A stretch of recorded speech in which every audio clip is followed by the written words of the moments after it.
सोहळा आनंदाचा गजर विठुरायाचा खंडारी नाम सप्ताह मौजे कोऱ्हाळे बुद्रुक तालुका बारामती जिल्हा पुणे विनीत समस्त ग्रामस्थ भजनी मंडळ तसेच युवक मंडळ कोऱ्हाळे बुद्रुक. प्रेक्षेपण आपल्या आवडत्या मराठी हॉटस्पॉटवर. म्हणूनी शरण जावे सर्व भावे देवासी, तो हा उतरील पार भवदुस्तर नदीचा.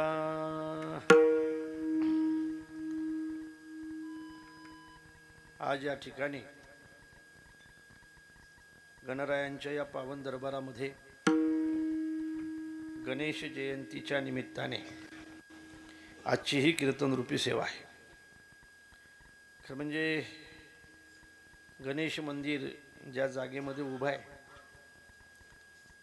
त्या जागेचे दाते आहेत. ती जागा ज्यांनी दान केली मंदिरासाठी ते आमचे पोपटराव भरणे साहेब. कुठं आहेत ते? या परिवाराने ही 5 गुंठे जागा, या परिसरातली 5 गुंठे जागा, पिकाची 5 गुंठे जागा नाही का, गणेश मंदिरासाठी दान म्हणून दिलेली आहे.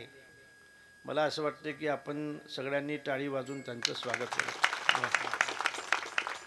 आणि त्या ठिकाणी मंदिराची उभारणी ज्यांनी केली, जवळजवळ 32 लाख रुपये असा मंदिराचा खर्च ज्यांनी केला, ते आमचे बापूराव गावडे, सतीश गावडे, गणेश बापूराव गावडे व सौभाग्यवती उषा सतीश गावडे या परिवाराने या ठिकाणी या मंदिराची उभारणी केली.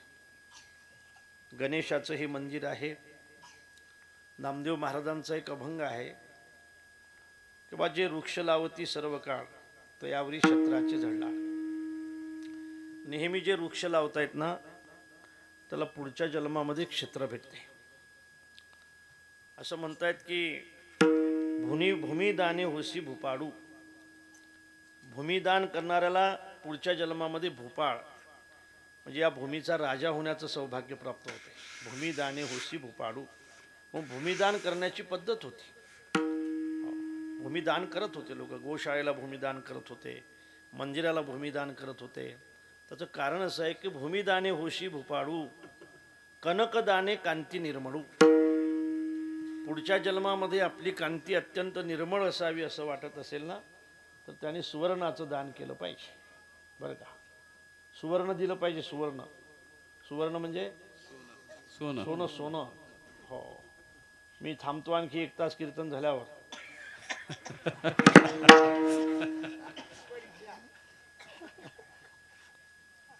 कनकदाने कांती निर्मळू, चंदनदाने सदा शीतळू, जन्मोजन्मी प्राणिया. आणि पुढे त्यांनी म्हटलंय की मंदिर दाने भुवन पालखी. मंदिराचं दान जे करत असतील त्यांना या भुवनाची पालखी प्राप्त होत असते. आणि म्हणून ज्यांनी भूमिदान केलं असेल, ज्यांनी या मंदिराचं दान केलं असेल त्या दोन्हीही परिवारांना मी मनापासून धन्यवाद देतो. आमचे हरिभक्तीपरायण, वारकऱ्यावर अत्यंत प्रेम करणारे,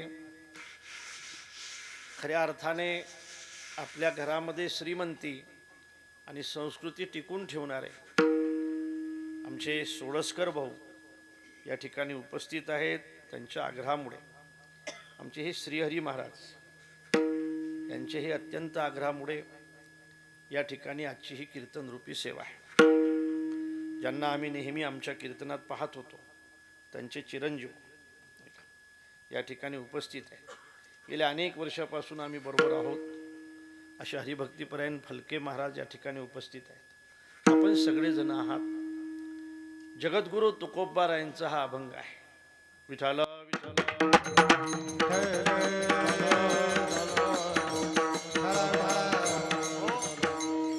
अभंग सगळ्यांच्या परिचयाचा आहे. महाराज अभंगातून आपल्याला उपदेश करतात. विषय असा आहे पहा, महाराजांचा उपदेश आपण ऐकला पाहिजे का? ऐकला पाहिजे. तर मला असं वाटतं की ऐकला पाहिजे. त्याचं कारण सांगतो तुम्हाला. उपदेश साधूचा जर आपण ऐकलाच पाहिजे, संत जे सांगतील ते तर आपण ऐकलंच पाहिजे. नेम असा आहे की चांगलं असेल तर माणसाने कोणाचंही ऐकलं पाहिजे. चांगलं असेल तर, चांगलं सांगणारा असेल ना, चांगलं सांगणाऱ्याचं माणसाने तो कोणीही असला तरी त्याचं ऐकलं पाहिजे. विठाल विठाल विठाल.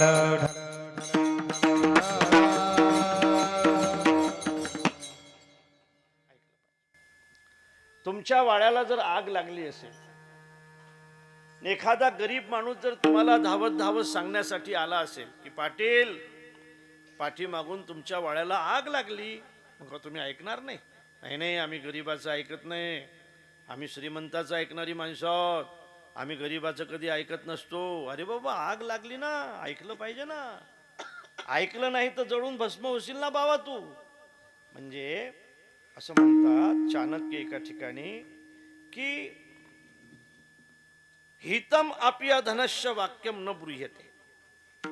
कसं असते पहा, एखादा गरीब माणूस असेल, त्याचं सांगणं हितकारक असेल, तरी सुद्धा गावातले श्रीमंत माणसं त्याचं ऐकत नाहीत. हितम अप्य धनस्य वाक्यम न ब्रूह्यते. हितकारक असून सुद्धा तुम्ही ऐकत नाही. अरे, जे हितकारक असेल, सांगणारा कोणी असला तरी त्याचं ऐकलं पाहिजे. लक्षात आला मुद्दा? ऐकलं पाहिजे. बघा, तुम्हाला सांगतो, चांगलं जर सांगणं असेल ना, तर मुलाचं सुद्धा बापाने ऐकलं पाहिजे. मला असं वाटतं की भागवत कथा आपण ऐकली. भागवत कथेच्या पूर्वार्धालाच आत्मदेव नावाच्या ब्राह्मणाची कथा येते. आत्मदेव नावाचा ब्राह्मण आहे, मुलगा नाही म्हणून अत्यंत दुःखी आहे. आणि मुलगा नाही म्हणून इतकं दुःख करतोय की त्याने आपलं जीवन संपवायचं ठरवलं. निघाला जीवन संपवण्यासाठी. आणि जीवन संपवण्यासाठी ज्यावेळेला निघाला, त्यावेळेला एका साधूची भेट झाली. दर्शन घेऊन जावं म्हणे, म्हणून त्याने त्या वारकऱ्याचं, त्या साधूचं दर्शन घेतलं. साधूने विचारलं, काय दुःखी दिसतोय? म्हटलं, हा बाबा, गरीब आहेस? नाही बाबा, भरपूर श्रीमंती आहे. मग दुःख करण्याची काय गरज आहे? श्रीमंती आहे म्हणतो दुःख करतो. अरे बाबा, श्रीमंती भरपूर आहे, पण त्या श्रीमंतीला वारस नाही ना, मुलगा नाही ना. साधू म्हणतात, गड्या खरं सांगू का, तुझं भविष्य असं आहे की तुला या जन्मात काय 7 जन्म मुलगा होणार नाही. मेलो म्हणे मग तर, मग 7 जन्म मुलगा होणार नाही, मग तर 7 जन्म मरण आलंय मला. पण एक लक्षात ठेव, हे फळ घे, हे तुझ्या सौभाग्यवतीला दे, या फळाचा परिणाम तुला मुलगा होईल. साधूच्या हातचं ते फळ होतं. तो घरी आला. घरी आल्यानंतर त्यांनी आपल्या सौभाग्यवतीला दिलं. तिचं नाव होतं धुंदुली. धुंदुली, तिला ते नाव दिलं, फळ दिलं.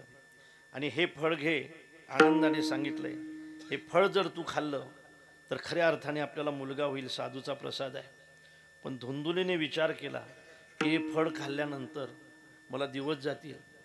खरं म्हणजे तो बोजा मला सहन करावा लागेल, त्याचं लहानपण मला सहन करावं लागेल, त्याचं सगळं मला सहन करावं लागेल. भागवतामध्ये श्लोक आलाय, लालने पालने दुःखम प्रसूता याश्च वर्तते वंध्याया विधवा नारी सुखीनश्यामी मे मती. माझं तर मत असं आहे की ज्याला मुलगा नाही ते फारच सुखी आहेत. नाही खायचं मला हे फळ, मग टाकायचं कुठं? साधूने दिलेलं फळ आहे. म्हणून गोठ्यामध्ये गाय बांधलेली होती, त्या गाईच्या पुढे ते टाकलं. गायीने ते फळ खाल्लं. परिणाम झाला, साधूच्या हातचं फळ होतं.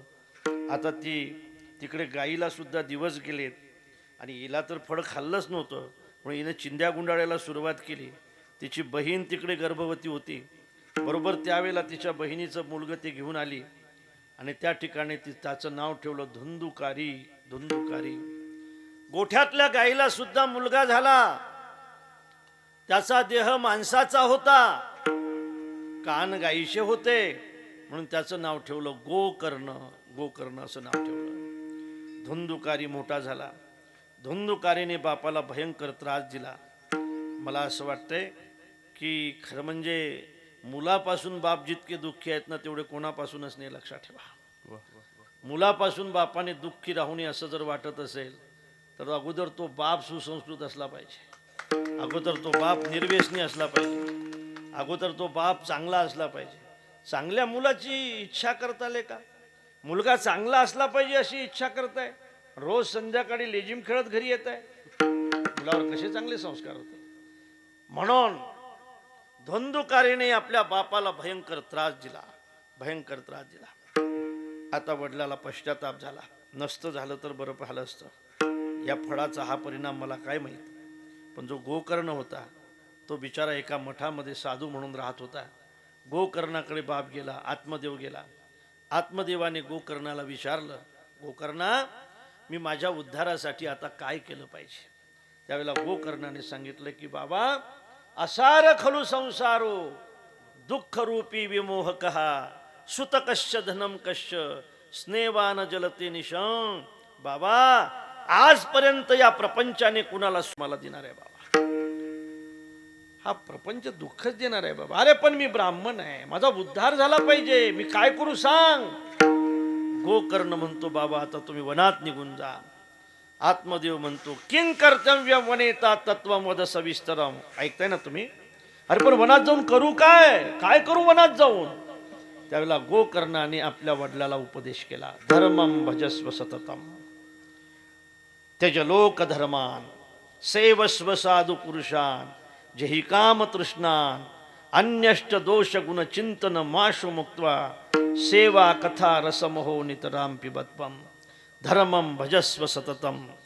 बाबा आपल्या धर्माला कधी सोडू नका, सोडू नका, आपल्या धर्माला कधी सोडू नका. धर्म सोडणाऱ्या माणसाचं कधी बरं होत नसते बाबा. धर्म सोडू नका. इतरांची धौडारे देखोनी मनोहरे आपुली तनारे मोडावी केवी. दुसऱ्याचं एखादं खूप चांगलं घर पाहून तुम्ही जर तुमचं झोपडं मोडून टाकत असाल तर खऱ्या अर्थाने तुम्ही जसे मूर्खात, त्याच पद्धतीने दुसऱ्याचा चांगला धर्म पाहून आपला धर्म जर तुम्ही सोडून देत असाल तर मला असं वाटते आपल्याला सुद्धा मूर्ख म्हणायला हरकत राहणार नाही. धर्म सोडू नका बाबा, धर्म सोडू नका. स्वधर्म आपुला कठीणू जरी झाला तरी तोची अनुष्ठीला भला देखे. आपला जो धर्म असेल तो सोडायचा नसतो, लक्षात ठेवा. आणि म्हणून मी नेहमी म्हणेल, वारकरी धर्म हा जगाच्या पाठीवरचा सर्वोत्कृष्ट धर्म आहे. सगळ्यांना घेऊन चालणारा धर्म आहे, सगळ्यांना सोबत घेऊन चालणारा धर्म आहे. यारे यारे लहान थोर. आणि म्हणून या धर्मामध्ये कोणी जात विचारत नाही, या धर्मामध्ये कोणी वय विचारत नाही. लक्षात ठेवा, कोणालाही पंढरपूरच्या वारीमध्ये दिंडीमध्ये चालण्याचा अधिकार आहे. लक्षात ठेवा, फक्त तो वारकरी असला पाहिजे. तो मी तर असं म्हणेल की तो असला पाहिजे. वैतागाने जरी एखाद्या दिंडीमध्ये तो आला, वैतागाने दिंडीत येऊ द्या, एकादशी धरलेला नसू द्या, कधी कीर्तनाला गेलेला नसू द्या, कीर्तनकाराच्या टिंगला केलेला असू द्या, पण त्या दिंडीमध्ये आल्यानंतर एखादा आमचा विनेकरी गैरहजर असू द्या, त्याला फेटा बांधू द्या, फेटा बांधून त्याच्या गळ्यामध्ये विना अडकू द्या. घरामध्ये त्याला वेळेवर चहासुद्धा कोणी देणार नाही, पण त्याच्या गळ्यामध्ये ज्ञानोबा तुकोबा राहायचा विना आला ना, लोक त्याचं पाय धुवून तीर्थ घेतल्याशिवाय राहणार नाहीत. लक्षात विचारणार नाहीत की तुमची जात काय म्हणून, नाहीत विचारणार. विठाला विठाला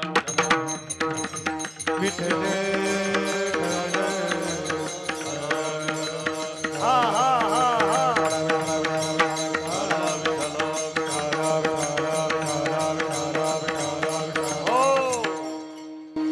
वारकरी धर्म सोडू नका.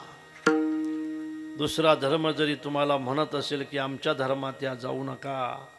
वारकरी आहात ना, मी तुम्हाला विचारतो, तुम्हाला असं वाटतं बाहेरच्याला विचारतो, तुम्हाला विचारतो, वारकरी आहात ना, मग दुसरा धर्मात जाऊ नका. आपला वारकरी धर्म आहे, लक्षात ठेवा.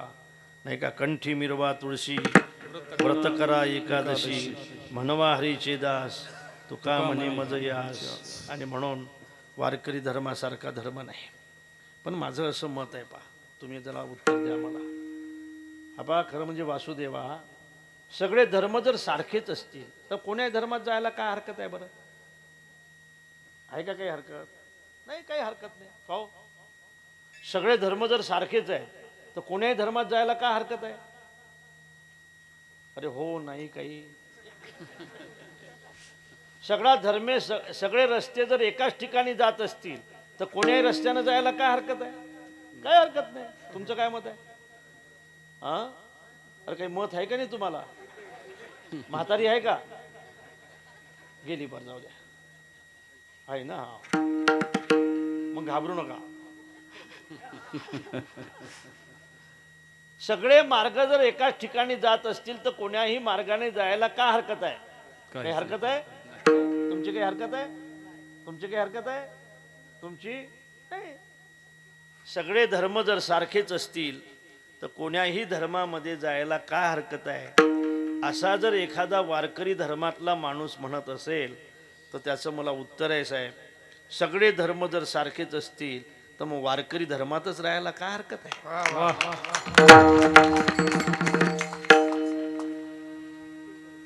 हेही असंच का? भक्ती पंथ बहु सोपा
आणि म्हणून भक्ती पंथांचा सगळ्याला अधिकार आहे.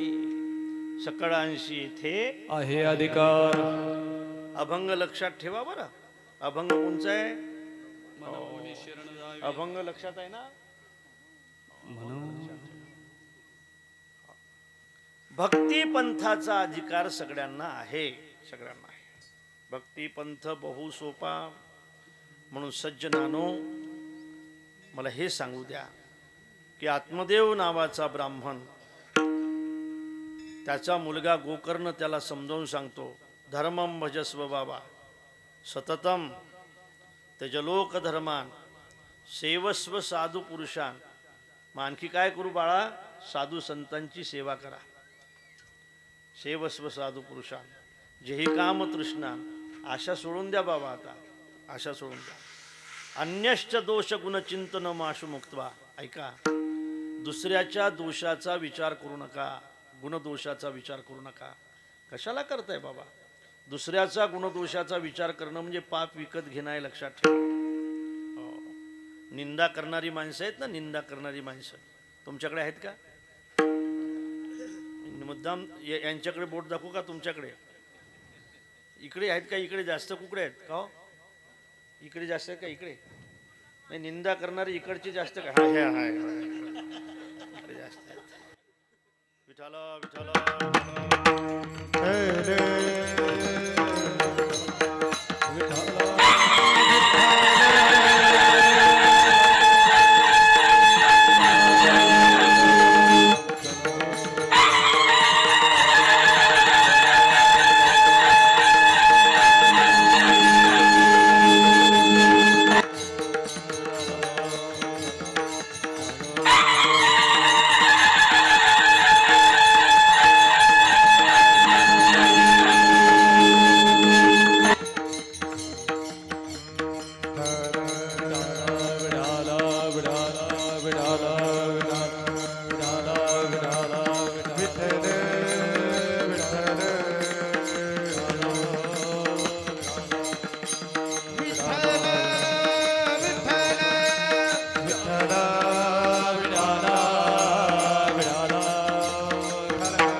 परमपूजनीय सुंदरगिरीजी महाराज, आम्ही त्यांच्याकडे जाऊन आलो.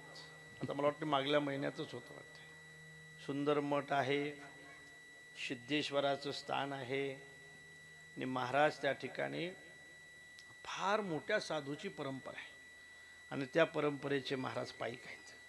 महाराज सुद्धा आपल्यामध्ये आज उपस्थित आहेत, लक्षात ठेवा. आणि म्हणून मी सांगितलंय सतीश नाही का, सतीश सांगितलंय तुझं मंदिराला 32 लाख रुपये खर्च केला या पोराने. बरं काही पिढीदार श्रीमंत नाही, पहिले काहीतरी पॉम्पलेट छापत होता वाटतं नाही, पॉम्पलेट छापत होता पॉम्पलेट, नंतर फ्लॅक्स छापायला लागला, आता नंतर कोटी कोटीच्या मशीन घेतल्यात त्याने. हो आम्हालाही घाल त्या मशीनमध्ये एकदा म्हणजे पाहायला मिळेल ना आतमध्ये घातल्यावर. नेमकी आतमध्ये कशी आम्हाला घ्यायची असली तर पाहा नाही लागणार. हे आहेत माझ्यासोबत 2 जण का आता काय राहिलं, मशीन मध्ये जाऊ आपण, चालेल ना मशीन मध्ये आतमध्ये.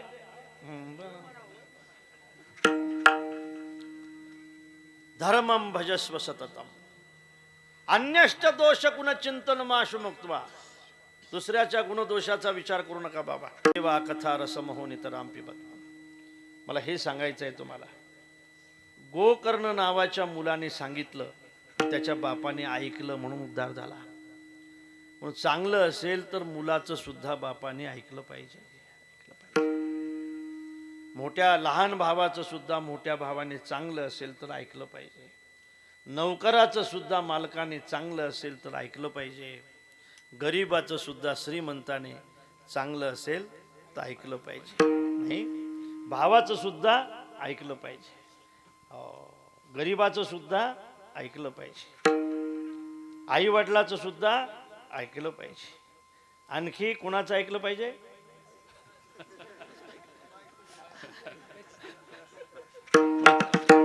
तू ज्याचं जास्त ऐकतो त्याचं सुद्धा,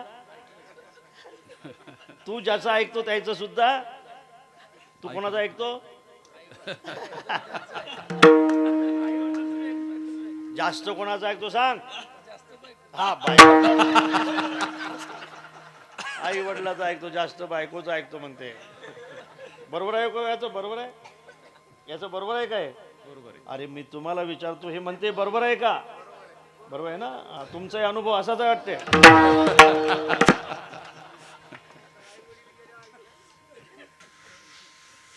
हा पहा यातला मुद्दा असा आहे पहा, की चांगलं असेल तर ऐकलं पाहिजे. मी प्रमाण देतो तुम्हाला. उपदेश भल त्या हाती झाला चित्ती धरावा, झाला चित्ती धरावा, झाला चित्ती धरावा. उपदेश भल त्या हाती झाला चित्ती धरावा, झाला चित्ती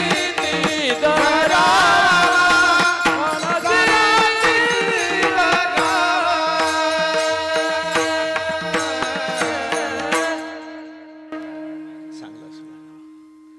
काय झालं पहा, 10वी मध्ये मुलाने पास व्हावं अशी आईची इच्छा होती. आईने खरं म्हणजे त्याला शिकण्यासाठी खूप कष्ट घेतले.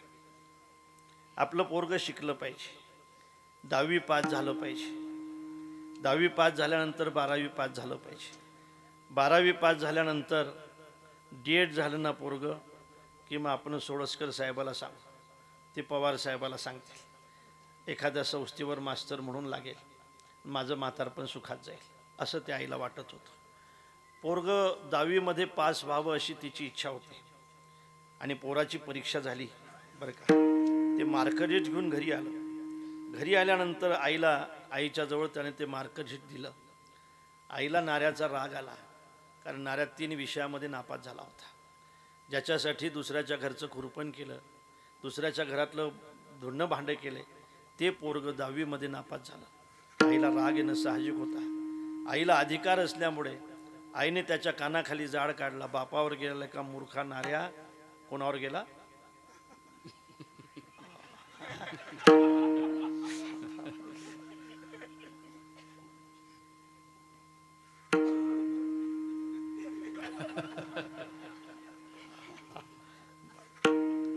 त्याच्या कानाखाली जाळ काढला. पोरं रागीटच आजकालचे. त्या पोराला राग आला, ते पोरगं निघून गेलं.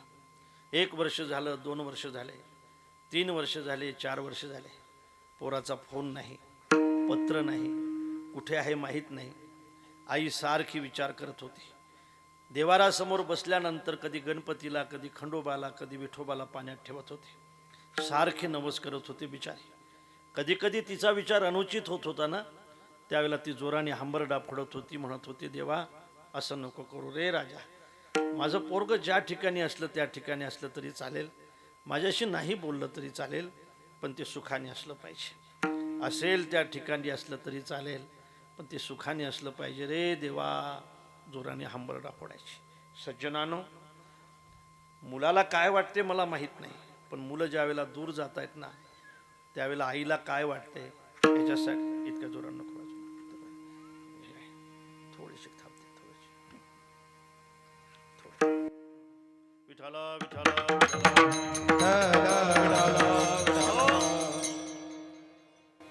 मुलाला काय वाटते माहीत नाही, पण आई मात्र सारखा त्याची आठवण करत असते. मुलं आपल्यापासून कधी दूर जाऊ नये अशी नेहमी आईची इच्छा असते. महाराज नेहमी सांगितलं, ते सांगितलं की मला माझी आई दिसते आजही. माझी आई एक दिवस माझ्या कथेला समोर बसली साहेब. दुसऱ्या दिवशी मी माझ्या आईला सांगितलं की मा, तू समोर नको बसू गड्या. का रे बसू देत नाही? मी काय करते, माझं मी बशील, अठीच बशीन. मी आमच्याकडची भाषा अठीच बशीन म्हणे. अरे मा, तू नको बसू या ठिकाणी.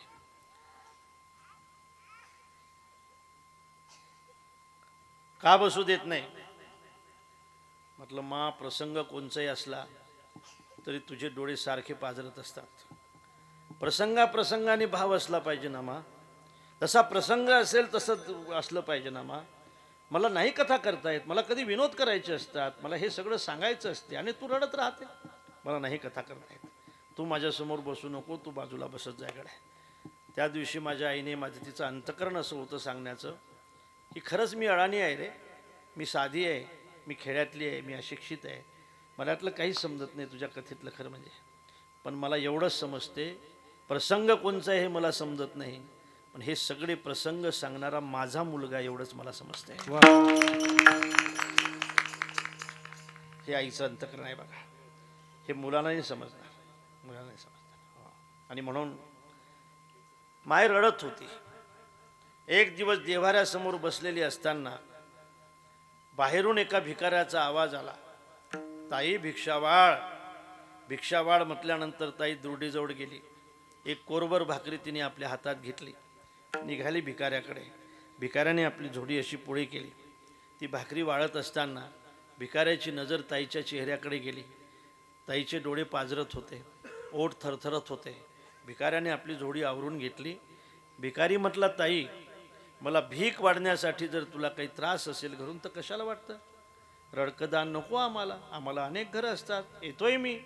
भिकारी निघाला.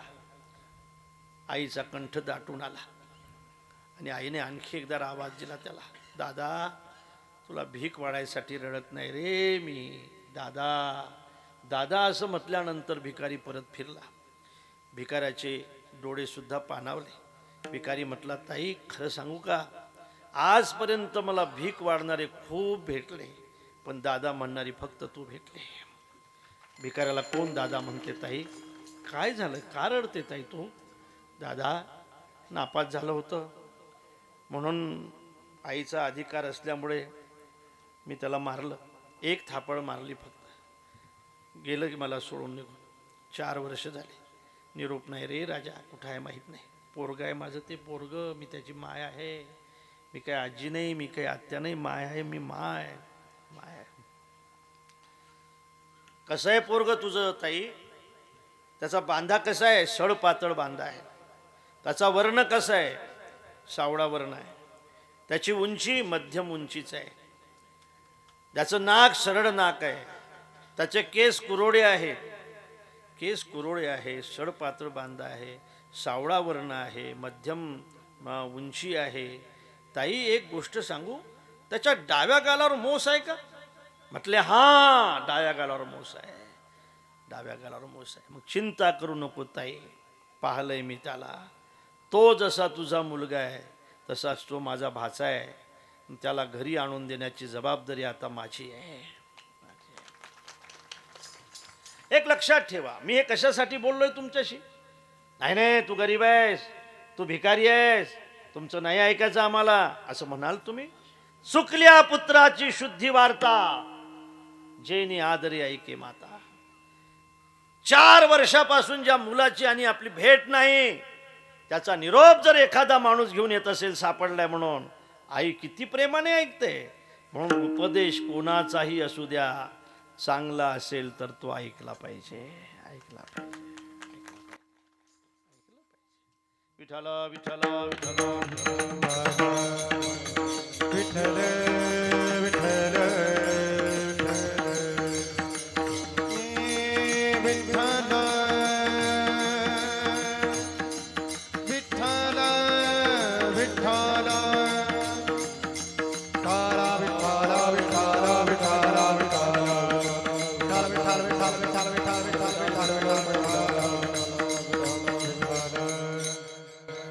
पूजनीय महाराज कनेरेकर महाराज, खरं म्हणजे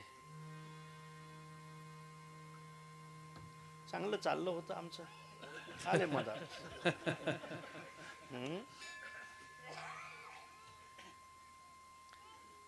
खूप अभ्यास.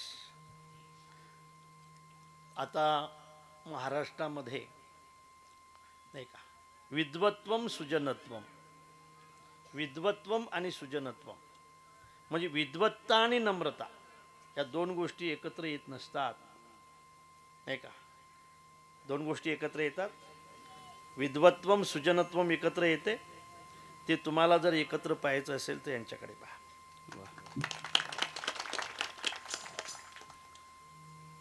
फळल्या तरूची शाखा, बस.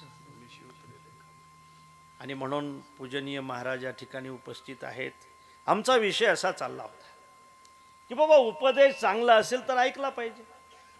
उपदेश भलत्या हाती झाला चित्ती धरावा, नये जाऊ पात्रावरी कवटीसार नारडे.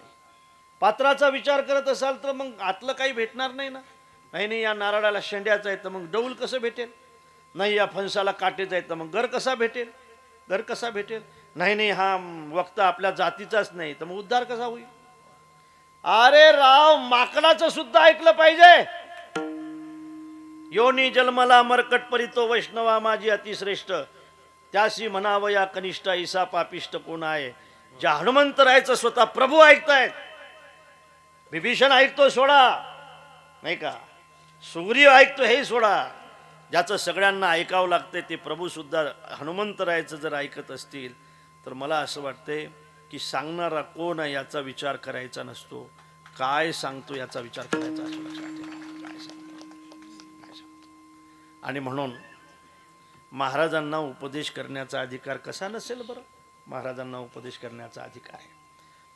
उपदेश हा झेपला. उपदेश कसा उपदेश कसा केला पाहिजे? उपदेश असा केला पाहिजे की समोरच्याचा अधिकार पाहून तो असला पाहिजे, नाही का, समोरच्याचा अधिकार. उपदेश करणाऱ्याला जोड तर अधिकार असलाच पाहिजे एखाद्या वेळेला, आपण असं म्हणू, पण खऱ्या अर्थाने समोरच्याला सुद्धा त्या उपदेशाचा अधिकार असला पाहिजे ना. उपदेश करणारा अधिकारी असला पाहिजे, पण समोरच्यालाही त्याचा अधिकार असला पाहिजे ना. समोरच्याला जर अधिकार नसेल तर मग उपदेशाचा काय उपयोग होईल? ज्ञानाचा उपदेश आहे पण वैराग्य कुठे आहे? वैराग्य कुठे आहे? कर्माचा उपदेश आहे पण विधिनिषेध कुठे आहे? यज्ञाचा उपदेश आहे पण योग्य देश कुठे आहे? योगाचा उपदेश आहे पण युक्त काल कुठे आहे? विठ्ठल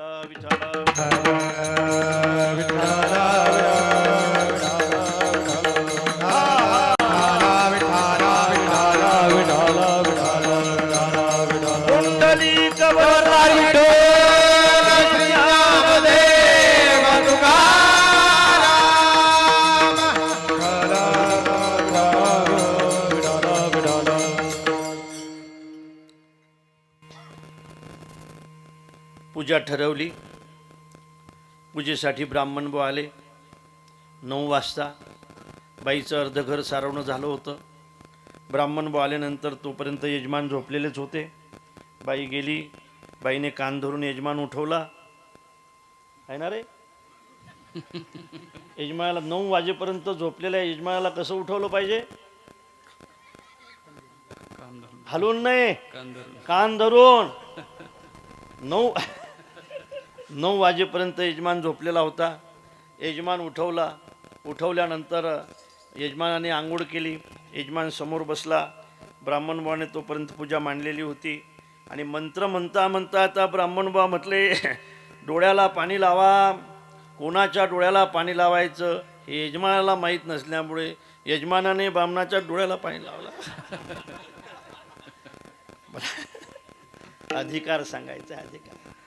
मग पोथीची सुरुवात झाली आणि पोथी वाचता वाचता आता ब्राह्मण बुवा म्हटले, आता उदक त्या ठिकाणी चरबी भरलेली होती. किती टाकायचं आणि कुठं टाकायचं हे यजमानाला माहीत नसल्यामुळे यजमानाने सगळा बामण न्हावून काढला. नंतर त्या ठिकाणी ब्राह्मण बुवाला राग आला आणि राग आल्यानंतर ब्राह्मण बुवाने आपली बाईवर सारले आणि बाईवर सारल्यानंतर आता ब्राह्मण बुवाने रागारागाने यजमानाच्या कानाखाली जाळ काढला. यजमानाला असं वाटलं हा विधीतलाच प्रकार असला पाहिजे.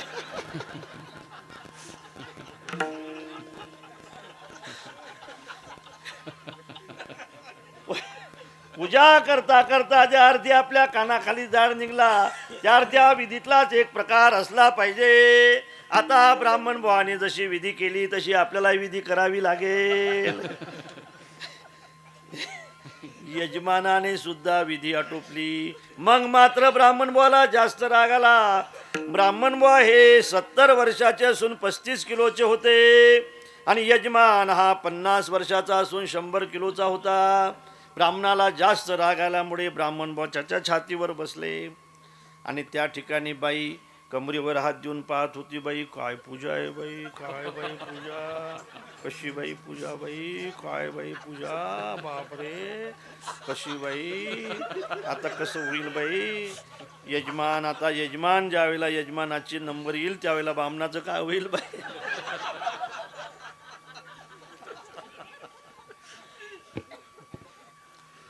कठीण आहे का नाही. कर्म आणि धर्म आचरिले जयाला, आचरिले जयाला. कर्म आचरिले दयाला, आचरिले जयाला. कर्म आणि धर्म आचरिले जयाला, आचरिले जयाला. आणि धर्म आचरिले दयाला, साधक शिनले साधन साधिता अभागी, साधना साधन साधिता साधक शिनले साधन साधिता अभागी. साधना सुनले बाई साधना गोड तुझे नाम विठोबा आवडते मज, आवडते मज. गोड तुझे नाम विठोबा आवडते मज, आवडते मज. हे गोड तुझे नाम विठोबा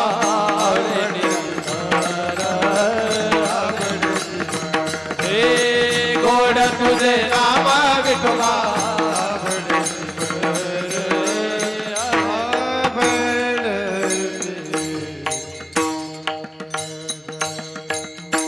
या साधनेचा अधिकार कोणालाच नाही असं नाही, पण सगळ्यांना मात्र नक्कीच नाही. सगळ्यांना नक्की नाही. नाही असं नाही, पण सगळ्यांना कुठं आहे. सगळ्यांना नाही अधिकार महाराज. मग सगळ्यांना ज्याचा अधिकार असेल ती साधना निवडली पाहिजे, ती साधना निवडली पाहिजे, नाही का. सगळ्यांना ज्याचा अधिकार असेल ती साधना निवडली पाहिजे. सगळ्यांना नाही अधिकार. तर मी बोलतो पुढे, तुम्ही चोपदार माझ्या पाठीमागं म्हणायचं आहे बरं का. धर्म प्रवजित तप प्रचलितम सत्यंच दूरे गथम पृथ्वी मंदफला नृप कपटिना सत्यम ऋतू ब्राह्मणा साधू शिदंती दुर्जन प्रभवती प्राय प्रवृत्ती कलही. ते मिशीवाले तिकडचे. तीन बापरे भयंकर आहे हो या मिशा. हा माणसाला एकदम घरी सुद्धा घाबरत असतील ना. मला असं वाटतं की हे श्लोक आहे, हा शब्द आहे ते, पण अभ्यास केल्याशिवाय नाही येणार. याला सुद्धा अधिकार पाहिजे महाराज, याला सुद्धा अधिकार पाहिजे. शब्दासाठी जर अधिकार पाहिजे असेल तर त्या शब्दात जी सांगितलेली साधना आहे त्याला किती अधिकार पाहिजे असेल. म्हणून मला असं वाटतंय की याचा अधिकार सगळ्यांना नाही. पण लक्षात ठेवा, भगवंताच्या भेटीसाठी जर तुम्ही जात असाल घोड्यावर बसून तर तो ज्ञान मार्ग आहे. सगळ्यांजवळ घोडे कुठे आहेत? भगवंताच्या भेटीसाठी तुम्ही जात असाल रथात बसून तर तो कर्म मार्ग आहे. सगळ्यांजवळ रथ कुठे आहे? रथ कुठे आहे?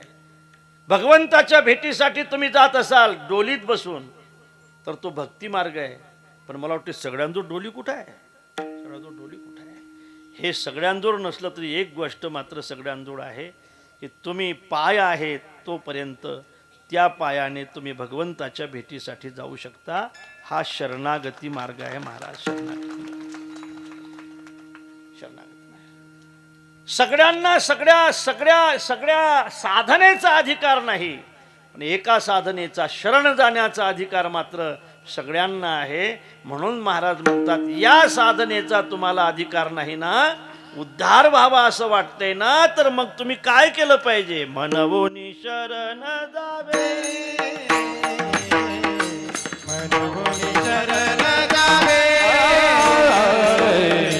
मनवोनी शरण जावे,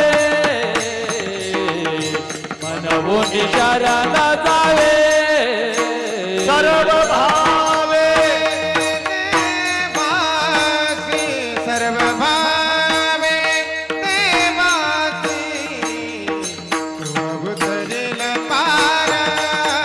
तुम उतरेल पार. सर्व भावे देवासी, सर्व भावे देवासी, तोहा उतरेला पार, तोहा उतरेला पार.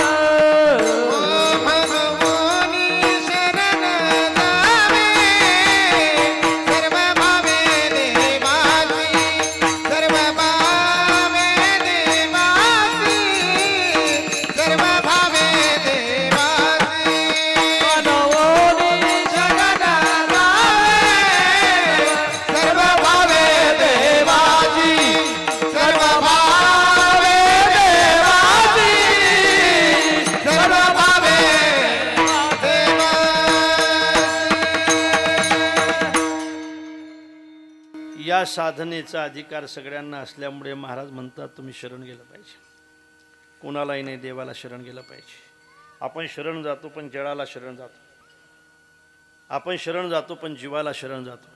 कशासाठी शरण जातो? सुखासाठी शरण जातो. जळाला जर तुम्ही शरण जात असाल ते जळ असेल ते विनाशी असते, जे विनाशी असेल ते दुःखरूप असते. जे दुःखरूप असेल ते तुम्हाला सुख कसं देईल? म्हणून जळाला शरण जाऊन उपयोग होणार नाही. जीवाला शरण जात असाल तर मला वाटतं असा कोणचा जीव आहे की जो सुखरूप आहे? कोणचा जीव आहे कसं सुखरूप आहे?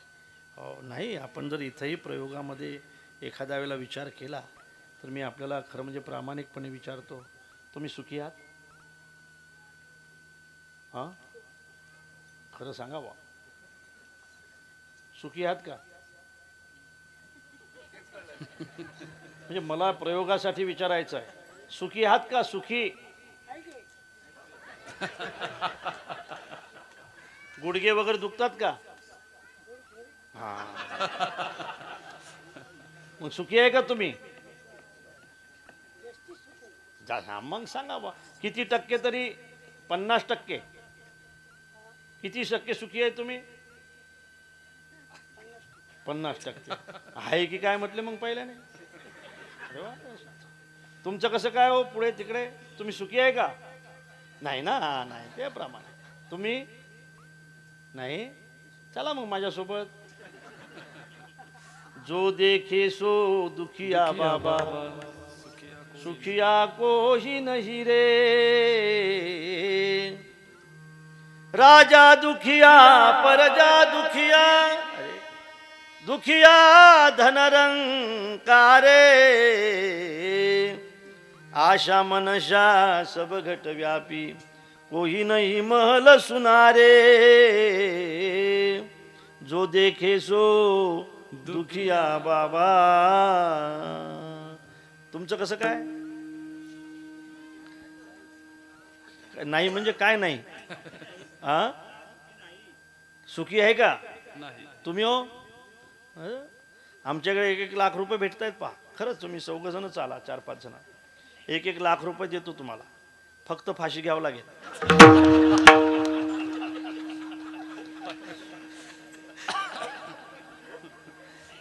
अर्धे वाटून घेऊ मग. कोण सुखी आहे बाबा कोण सुखी आहे सांगा. अरे जे गावीचा चंद्रक्षय रोगी उदय होय असता लागे नाही का. ज्या गावातला चंद्रक्षय रोगी आहे लेका ज्या देशातला राजा दुःखी आहे ती प्रजा कशी काय सुखी असेल. हा राजा काय सुखी आहे 6-7 महिन्याच्या अगोदर काय होतं आता काय पुढे आणखी काय होणार आहे काय माहित आहे काय माहित. राजा दुखिया प्रजा दुखिया दुखिया धनरंकारे आशा मनशा सब घट व्यापी कोई नहीं महल सुनारे जो देखे सो दुखिया बाबा. सुखाची इच्छा करता लेकोन जडाला शरण जात आहे कसं सुख मिळेल. सुखाची इच्छा करता आणि जीवाला शरण जात आहे कसं सुख मिळेल. मग सुखाची इच्छा करत आणि बघा सगळ्यात पेक्षा माणसाच्या जीवनातलं सर्वात मोठं जर दुःख कोणचं असेल तर मरणाचं दुःख सर्वात मोठं दुःख आहे. तुम्हाला असं वाटेल की या दुःखापासून आपल्याला कोणी सोडेल म्हणून नाही सोडवणार लक्षात ठेवा. हे दुःख भयंकर मोठं दुःख आहे. तुम्हाला असं वाटेल की आमचे मुलं कोल्हापूरला आहेत मग कोल्हापूरला पोरं आहेत ते तुम्हाला उचलायला येतील फक्त सोडवायला नाहीत येणार. सोडावे ना राजा देशीचा चौधरी आणि कंसोजनी भली भली आणि कंसोजनी भली भली सोडविला राजा देशीचा चौधरी आणि कसोया रे भली भली आणि कसोया रे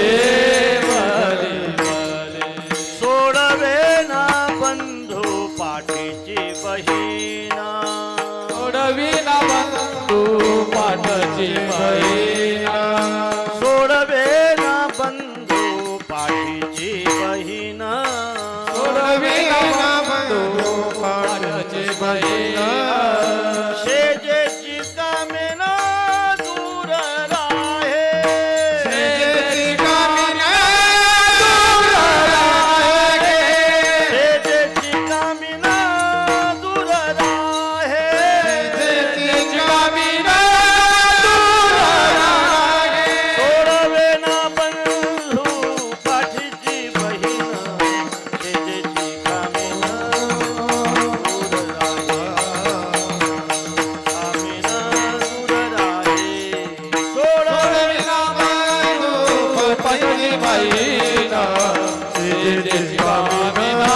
दूर राहे शेजेची कामिना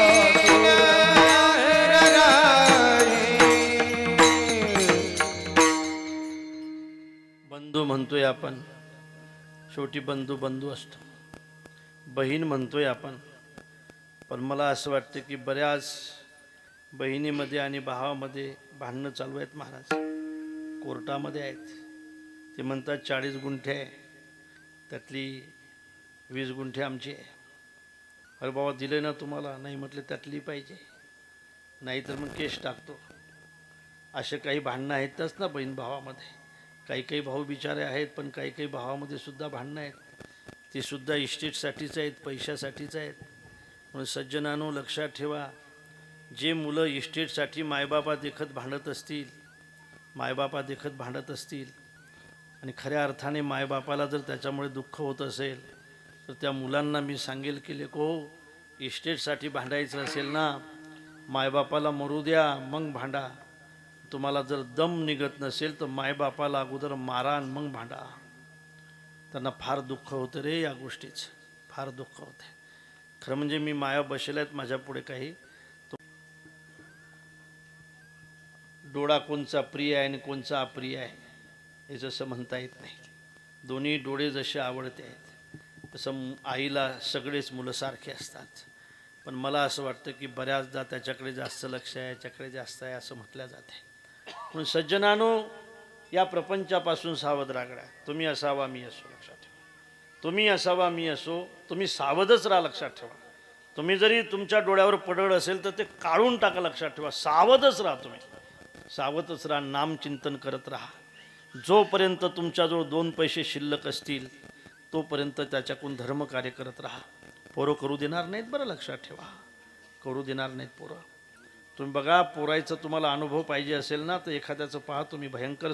महाराज, मी असे बहु माणसं पाहिलेत की खरं म्हणजे मला त्यांचं नाव घेता येणार नाही, की एका काळामध्ये हजारो माणसं ज्याच्या मागं पुढे चालत होते त्या माणसाला दवाखान्यात पाणी पाजायला माणूस नव्हता. पाणी पाजायला माणूस. काही माणसं मी असे पाहिले की त्याचे इतके मोठे पोरं असून सुद्धा त्याची सेवा करायला नौकर होते. नौकर होते, नौकर होते. लक्षात ठेवा सज्जनानो, हे आपले माणसंच नाहीत, हे पैशाची माणसं आहेत फक्त. सब ये पैसों के भाई, दिल का साथी नहीं कोई.